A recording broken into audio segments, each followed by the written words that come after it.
Naalis, diba? Hindi mo na ako iwan.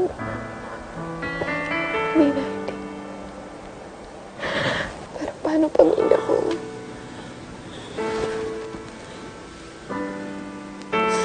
Umaasa pamilya ko na hindi ko naiiwan si David.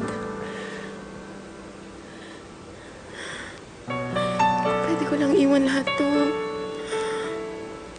Pwedeng tumakas na lang sana ako. Bakit nga ba hindi natin gawin yun? Bakit nga ba hindi na lang natin takasan lahat ng to?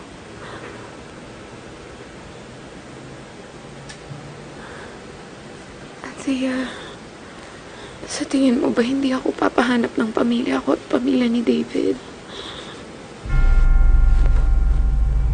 Of course, ipapahanap ka ng Papa Jade. Hindi niya hayaan na sirain mo ulit ang salita mo sa kanya. Ipaya mo ulit ang buong pamilya. Dahil sa karelasyon mong babae.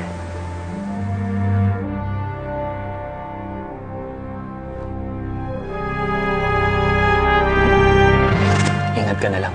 Dahil kapag nakilala ko kung sino yung kinalolokan mo, ako mismo ang uhudas sa'yo. Para finally, quits na tayo.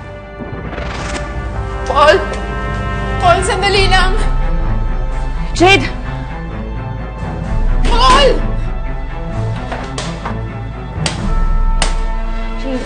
Jade, calm down. Paano ako magka-calm down? Ito na nga yung kinakatakot ko eh. I'm dead! Patay ako sa pamilya ko pag nalaman nila. Dapat sigurado ako magsusumbong si Paul.